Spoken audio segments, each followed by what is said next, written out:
Hi, everybody. Welcome back to the MetaStellar YouTube channel. My name is Maria KOROLOV, and I'm the editor here at MetaStellar. And I'm here to talk about the #1 best-selling free speculative fiction book on Amazon today. And it has an older woman, she's in her 60s, who dies and then wakes up on a space station far in the future. So, awesome premise, right? But before we get to that, we have 9 other free books to talk about on today's top 10 list, just in time for the holidays too. Oh, and by the way, if you didn't know this, you can get a free book and you can give it as a gift on Amazon, or at least you could last time I checked.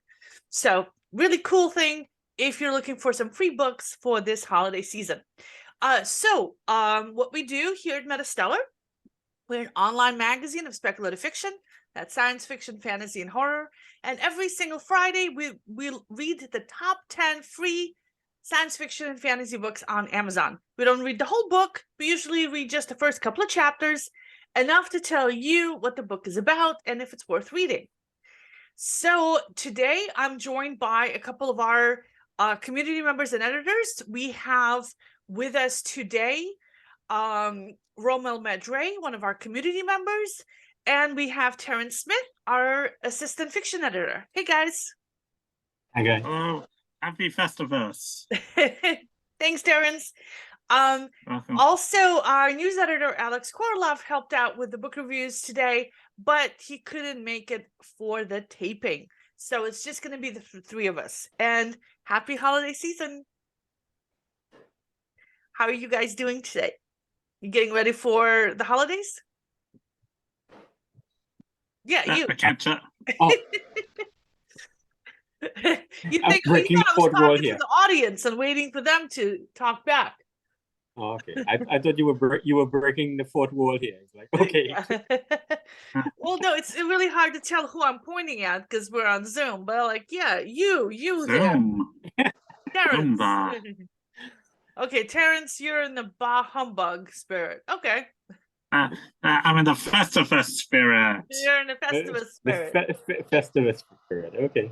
Yeah. Well, I can't wait for the airing of grievances tonight. Oh my God. The what? Well, the airing of grievances. Wait until we're done taping before you start. Okay. Because then it will never end. All right. I got a long problems with you people, and you're going to hear all about them. What's this? The Grievance Festival? It's from the TV show Seinfeld. Yeah. I can send you a link to something that explains Festivus. It was a recurring gag on the Seinfeld show, and it's taken on a life of its own. And now people actually celebrate Festivus in the United States and probably around the world. It's kind of an anti-Christmas. Okay. All right. So, So while we're doing the introductions, we also have our first anthology out, and we're right now putting together the stories for our second anthology. So pick up a copy of it. It's available in print and electronic form, link down below. Okay, so today's top 10 list has that time travel that I mentioned, a dragon looking for his lost love, and one of the 4 horsemen of the apocalypse, as well as the usual paranormal romance and sexy vampires and zombies and all that good stuff that we see on the list every single Friday. So let us get right into it with book number 10, which is called Legion. And let me pull up a cover of it and make it bigger for you guys. So let's see. There we go. There you go. There it is. Nice and big. It's Legion by Tia Didmon is the first of 6 books in the Dragon Rules urban fantasy and romance series. The other books are $3 each. The 6th book isn't out yet. It's due out in May, and the series is not in Kindle Unlimited. Kindle Unlimited, for those who don't know, is where you pay $10 a month and you read all the books you want. If a book is not in Kindle Unlimited, you actually have to pay money for it. So Kindle Unlimited is like the Netflix of ebooks. So Romel read this one, So, what did you think of the book? Well, this book has a sexy dragon and not a sexy vampire this time. Is the dragon a shapeshifter, or are we talking actual bestiality? No, he's a shape-shifting dragon. Actually, he makes me concerned that where's Homeland Security, but I'll come to that later. So the book opens with a prologue. 10 years ago, to some date, there was a dragon and there was a druid, and they were meant for each other, but they didn't hook up. The dragon's name was Legion, and the druid's name was Adara. And Adara tells Legion that this is the last time that he will see her in her current form. And Legion needs to be on his toes if he wants to defeat the dark dragons, as she won't be around anymore. So she's gonna hit the bucket just now. And she tells him that, listen, Legion, I got a secret for you. I was supposed to be your dragon mate. And Legion, knowing this, is heartbroken, knowing that she's gonna, like, as I said, kick the bucket or pass on or be reincarnated or something. Anyway, the writing is fast-paced, but the beginning prologue is non sequitur. I had trouble understanding the backstory, and to pick through the prologue to figure out what was going on in the world was a real challenge for me, because I still haven't figured it out. But from what I gathered, Legion killed Adira. Adira was supposed to be Legion's mate, and she's being reincarnated in some form of way in the person of Mara. Of the characters, Mara seems the most realistic. But still in my mind as I'm reading through it is the backstory, because I can't place myself in the context. And it really kind of like leaves it up there. The book also requires a certain level of suspension of belief, which in today's day and age makes it difficult to believe. For example, there was a part where the dragon was flying through Colorado, or Legion, as in his dragon form, was flying through Colorado, which made me kind of wonder, where was the United States Air Force in this? I was expecting to see like 2 F-16s bomb and gun down this thing after just watching Top Gun 2. But, okay, he gets away with it. He probably has dragon stealth. Anyway, the idea seems interesting, but I just can't figure out why certain things are the way they are. And for hardcore paranormal romance readers willing to stick it out and familiar with the tropes of this author's writing style, this may be an easier read.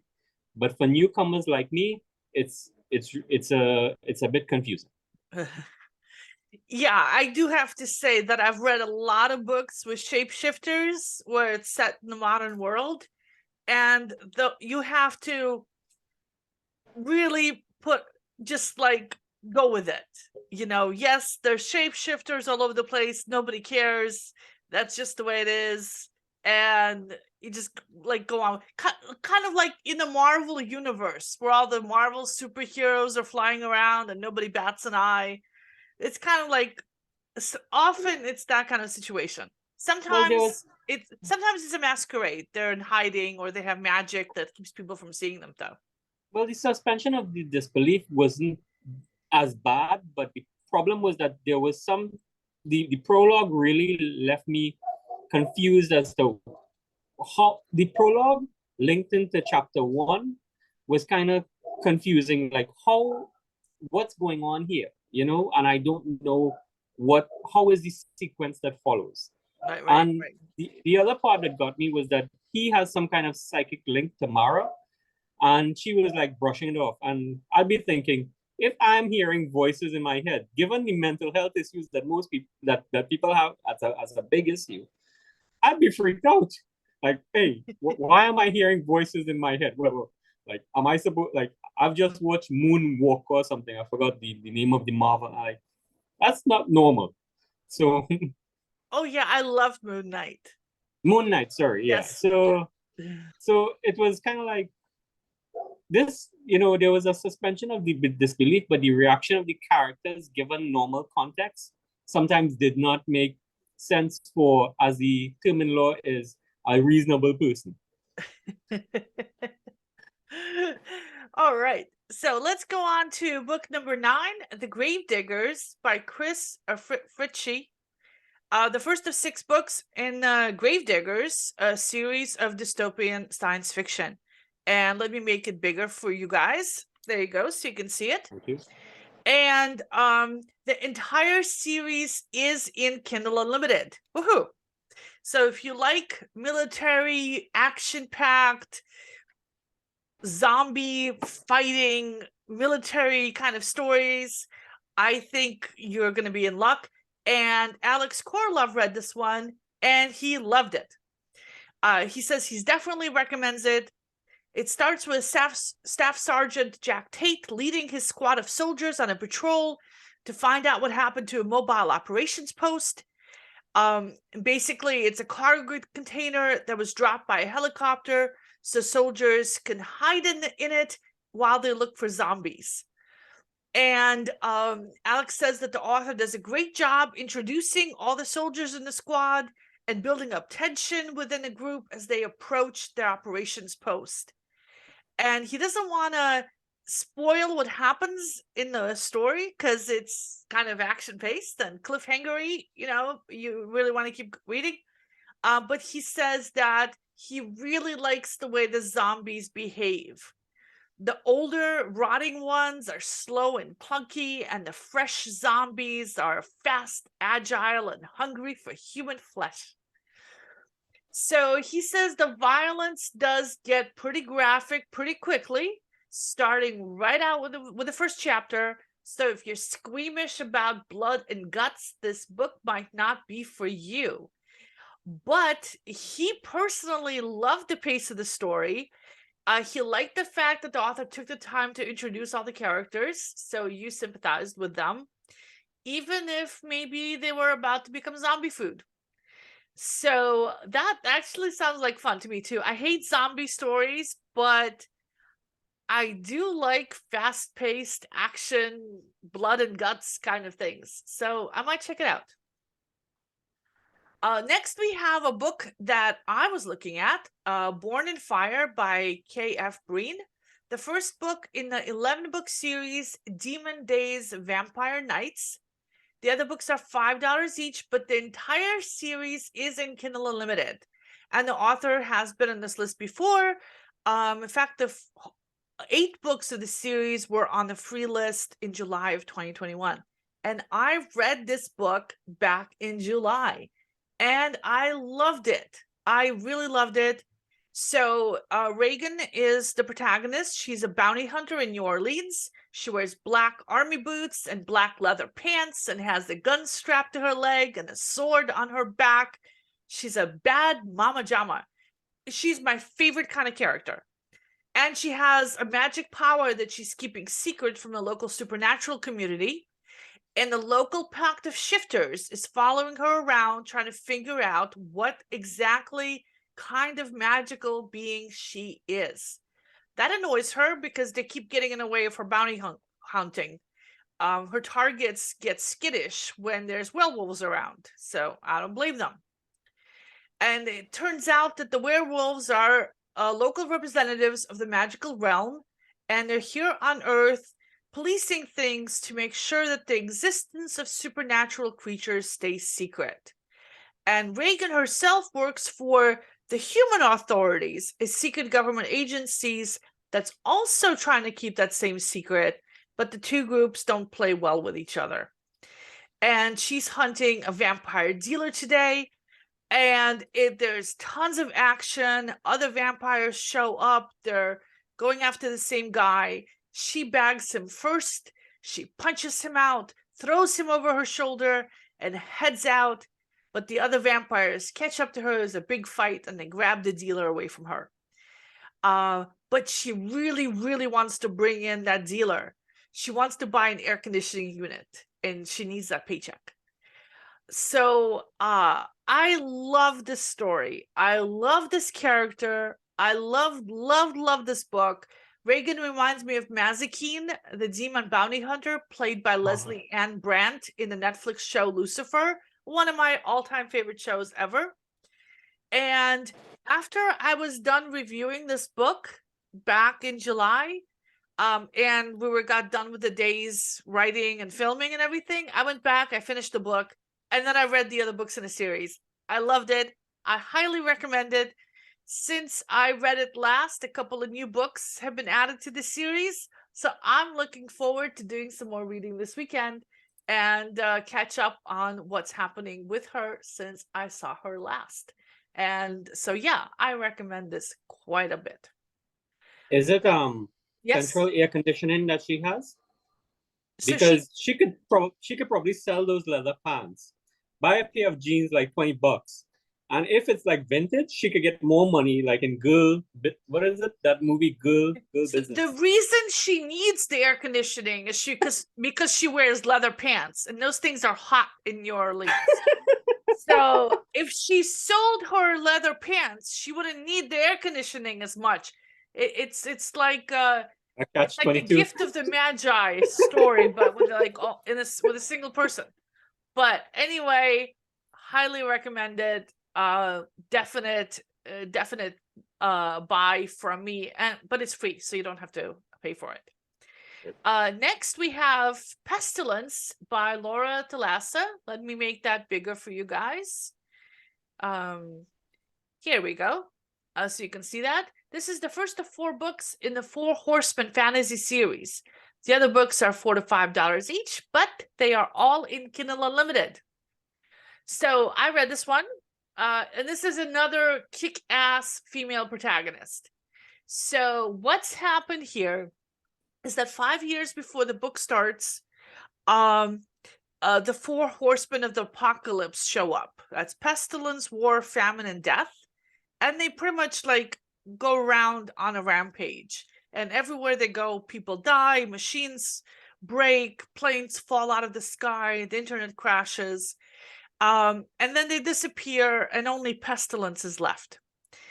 And so we are starting in the 5th year of the Horsemen, and Sarah is a firefighter, and she's at the fire station, and she and her 3 fellow firefighters are drawing straws to see who stays behind and who gets to go. See, their town is in the path of pestilence. Pestilence is due to arrive any day now, and when he shows up, everyone's going to die of the plague. So the whole town's been evacuated, and they're the last 4 people left, and they have a plan to kill Pestilence. So one of them is going to stay behind and kill him. And they draw lots, and Sarah loses, so she's staying behind. She gets her kit, and she goes out to the highway that she expects this guy to show up on. And he does. So Pestilence is riding this horse, and he's wearing golden armor.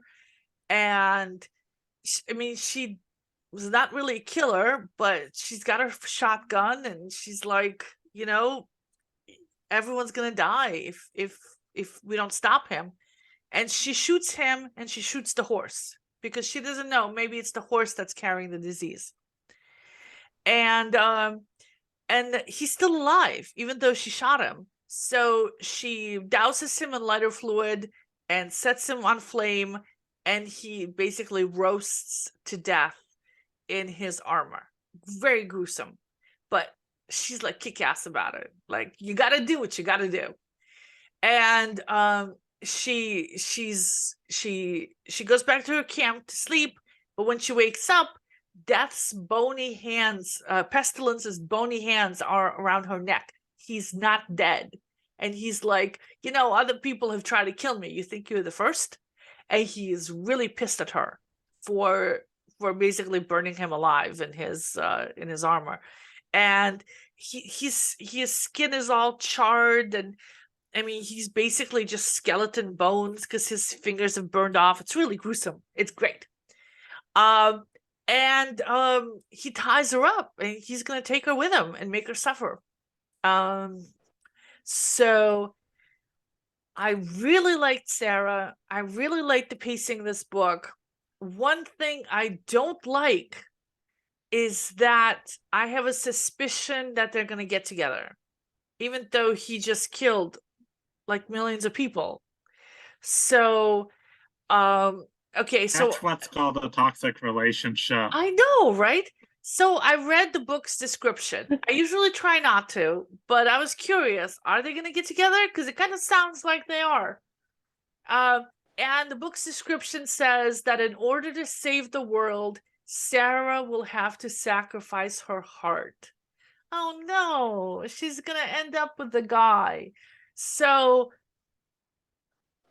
clearly this is the enemies to romance trope in like a huge way.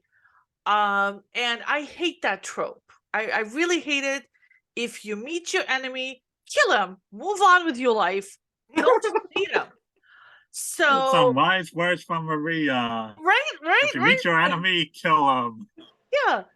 So so I'm kind of disappointed about that, but I also like really like her, and I really like her writing style, so I might stick with it and see how the author is able to pull it off.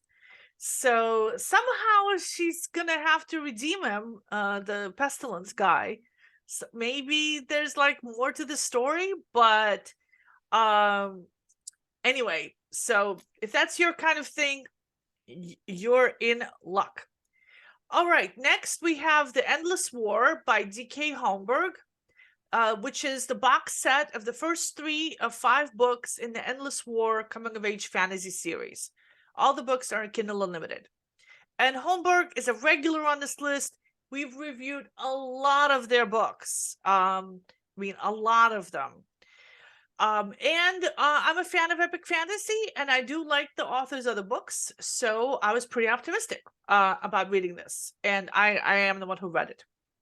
So the first chapter features Jason, Jasn, or I guess maybe Jason. He's a magic-wielding warrior who's lost his true love and is now looking for death in the battlefield. But no matter how much time he spends out there killing things, nothing gets through and kills him, partly because of all his magic. Then a friend from his past shows up, who's now in a leadership position, and asks him to leave the front and take on another assignment, a very different kind of assignment, and one that might help him learn why the woman he loved wound up dying. So that's a promising beginning, and I like the fact that he's not actually a child, because I do not actually like young adult books, and because I don't like young adults or their drama. But then in the second chapter, we switch to somebody else's point of view. So this isn't an epic fantasy story about a magical warrior, in battle. This is actually a story of Ciara, who's a teenager or maybe young adult, and she has the magical ability to sense water, and she's on the other side of the war. So her people are some of the people that Jason's been killing, and the land that they're in is a very dry desert, and they haven't had rain in a long time, so they're on the verge of like dying. So Ciara can sense water, and she can't sense any water around here, and she thinks that they should go south through the wastelands, because she has a suspicion that there's going to be water down there, and her father, the village's leader, won't let her go. I like both of the main characters independently, and I like the setup of the story. It's atmospheric, the world is fully realized, and I am getting pulled into it and may well come back to it this weekend. But I have the strong suspicion that those 2 main characters are going to get together. And again, they're enemies who are going to fall in love. And I hate that. Like I said, Yep, I really hate lovers. falling in love with enemies. Don't fall in love with the enemy. Kill the enemy. Well, you don't really choose who you fall in love with. It's one of those things that kind of just happen. Yeah, you kind of do. If you feel yourself developing feelings for an enemy, kill him. And then you're done. No feelings. But then you'll feel bad that you killed the person you were developing feelings for. That's kind of a sucky scenario either way. So next we have Sin and Chocolate by K.E. Breene. Let me make that bigger for you guys. And this is the first of 6 books in the Demigods of San Francisco paranormal romance series. The other books are $5 each, but they're all in Kindle Unlimited. And Breene has been on this list before. We reviewed the first 8 books of their Demon Days Vampire Nights series back in July. Is this the same Breene? Yeah, it's the same Breene as the Born in Fire book, the series that I really loved. Okay, I thought the name was familiar. Okay, and Rommel read this one. So Rommel, what did you think of it? Well, with the title Sin and Chocolate, I thought it was a political book discussing coca extractive practices and Nope. hidden monopoly, but it's not. So it's a book about That's them. labor laws Willy Wonka has violated. Yeah, I thought it was like maybe a law reform for Willy Wonka's chocolate factory. Listen, the Oompa Loompas went on strike and their trade union was banned in Sweden.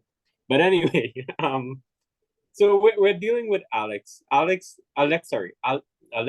Price, and she's in luck because she's found a Burberry bag in one of those shops in the Dual Society Zone, which is a plus for Burberry because from the 2000s it rallied its brand and repositioned itself as a luxury brand after the chavs, started to pick up on it. But anyway, that's English.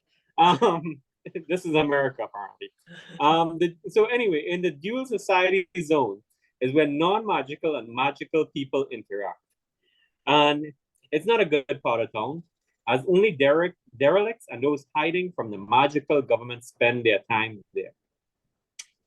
Unfortunately, she can't afford the bag, and she has 2 wards to support, and she can't afford to dream big.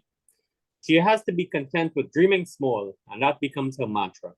In a world of magical users and non-magical users, Alex is at the bottom of the magical users' social ladder. To make matters worse, she doesn't have any outward signs of being a magic user, such as wings, fangs, or fur. So, all detrimental. So she's putting back the bag. She crosses the road without watching both sides. But a car is approaching fast. The car, apparently, is being driven by Kieran. And he isn't just driving any car. He's driving a Ferrari. And he isn't just any playboy with a Ferrari. He's a demigod. And Kieran is driving into the Dual Society Zone to meet up with his crew. Whatever that means. He notices Alexis and decides to teach her a lesson about road safety and jaywalking. And at which point he decides to stop his car 2 inches from her or whatever and not kill her, which in his mind would be within his rights within the magical zone. But since this is not the magical zone, killing somebody would be wrong. And he relives his dead mother when he's thinking about it. So maybe that's the reason he didn't decide to offer on the road. But anyway, Alexis is fuming mad that someone drove his car up, almost knocked her down. And she looks at Kieran, and she leaves his soul bared open and vulnerable. And he has never felt like anything like the strength of her magic. Apparently, he's never watched Dr. Phil. So anyway, so Alexis, she got mad that someone tried to almost off her. And she gives Kieran a good telling off about pedestrian right-of-way rules. So this is a girl who knows the law, which is just as important as being a demigod. And we find out that Alexis doesn't know that she has magical powers. So there's some bit of confusion in how some things were stated, but anyway, that's why she sticks around in the Dual Society Zone, because it's for the non-magical people or those who, are the rung of the social ladder, low rung. Alexis goes to a non-magical bed and bath shop, where she's pondering getting a blanket for Mordecai, who is one of our wards. She notices that someone is following her and quickly buys the blanket and races back to her car, which is in fact a Hyundai. I thought that was important. Anyway, Kieran is the one following her, and Alexis tries to mace him, but the bottle is empty. Oh, how sad. They have a bit of a banter, and she's wondering if he'll catch up to her later to kill her. So for me, it was hard to get orientated to this book, because as I took one step forward, it seemed like I had to take 2 steps back.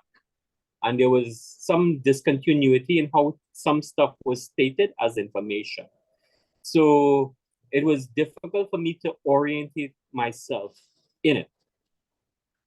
And there were some inconsistencies in the characters' thoughts with their actions. So there's a bit of confusion. I like the female lead, but I can't get a read on the male character other than he's tall, dark, and handsome stranger. For paranormal readers, I would give it an average rating, as it follows the traditional trope. A boy meets girl, boy almost kills girl, girl fall in love. They live forever in happy land, or something like that. So that's my rating. It's an average. Well, I am looking to checking it out because I do love this author, and I'm really excited that she's got another series out. So maybe once I'm done reading the books that I'm reading, I'll come back to it. Meanwhile, try to tie in how they have chocolate in, because I haven't seen like any chocolate. That's something to look forward to. Okay, so Wicked Moons by Ruby Raine. Let's make that a little bigger. There we go. The first of 4 books in the Wicked Good Witches paranormal fantasy series. The other books are $10 each, and the series is not in Kindle Unlimited. And Christina Brown, one of our community members, read this book. And she says that the book is about 3 siblings, 2 brothers and a sister, who live in a mansion on the place called Demon Isle. And their duty is to protect their community and keep the magic safe. And one of them is half werewolf, and one is a sister who's very anxious, and she's in love with a vampire friend of hers.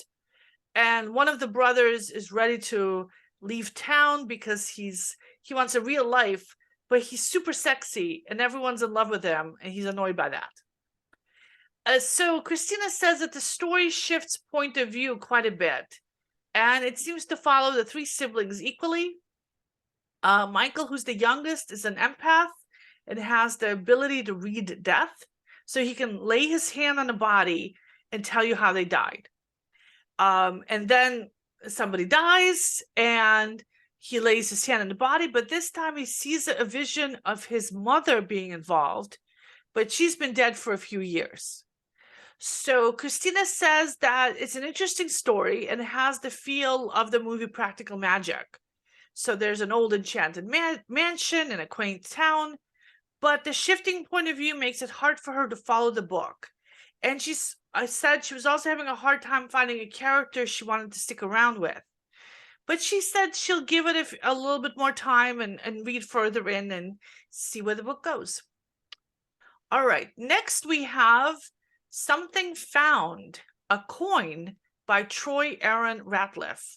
And I read this one, and it's the first of what's going to be a trilogy called Something Found, a dark fantasy horror trilogy. It does not start out like horror. The book is about a guy who owns an art gallery in Key West, and his hobby is going around the beach with a metal detector looking for stuff. And he's kind of famous for this around town. Once he found a bloody crowbar that was the key clue in a murder. So he's a little famous for his treasure hunting. And in the first chapter, he takes his bike to the beach with his metal detector and his other equipment and his little shovel, and he goes out and he's wanders around the beach and he finds a coin. And the way I tell it is kind of quick, but in the book, this takes a very, very long time because the author describes everything and everybody and really paints a picture of this place, the sunny place, and he knows all the people and he knows the locations and he's got a great reputation in the community, and there's a lot of that. It feels very, very warm and cozy. So if you want a very warm and cozy book to read this winter, this begins like a very warm and cozy book. And I love the relationships, and I love the location, the atmosphere, the setting. It's just a very pleasant read. There's very little action in it. Like I said, it starts very slowly, but it's just so pleasant to read that I might stick with it. And it doesn't feel like a horror book. So maybe it won't be too scary. Next we have another book that I read, Forsaken Kingdom by J.R. Rasmussen. The first of the 3 books in the Last Prince coming of age fantasy series. The other books are $5 each, but they're not in Kindle Unlimited. And the author has been on this list before. So the protagonist is Warden, who's 12, and he's studying to be a battle mage at a magic school. And he is practicing fighting with his classmates when the head of the school sends for him, and he can tell it's going to be bad news, and it is bad news. His father has been captured. So the story is that this magic school is the last magic school in the area. Their kingdom, Erden, has just been taken over by another empire, and King Bramwell is the one who took it over. And King Bramwell has been shutting down all the magic schools and making them illegal and destroying everything, because he doesn't want anyone to have any power that might compete with his own. So Warden's father was the king of their kingdom, and he was captured 3 days ago. And he's scheduled to be executed soon. So this is really, really bad news. And so everyone's first thought was going to be that the emperor is now going to track down the last magic school and destroy it. But Warden's father was really clever, and he went to an abandoned mining town, and he planted evidence there to make it look like the magic school was there and had already been burned. So to throw the emperor off track and maybe give the school a fighting chance. So that's the beginning of the story. I like Warden, and I like the head of the school, and I might stick with this and see how the school is able to defend itself against this tyrant who just took over their kingdom. Because the tyrant sounds pretty bad. So yeah, I like it. And we have one more book on our list, and this one Terrence read. It is The Afterlife of Alice Watkins by Matilda Scotney, the first of 2 books in the time travel mystery series called The Afterlife of Alice Watkins. The sequel is 99 cents, but both books are in Kindle Unlimited. So Terrence, let's switch to you. What did you think of this book? Well, first off, I didn't hate it. It's very well written.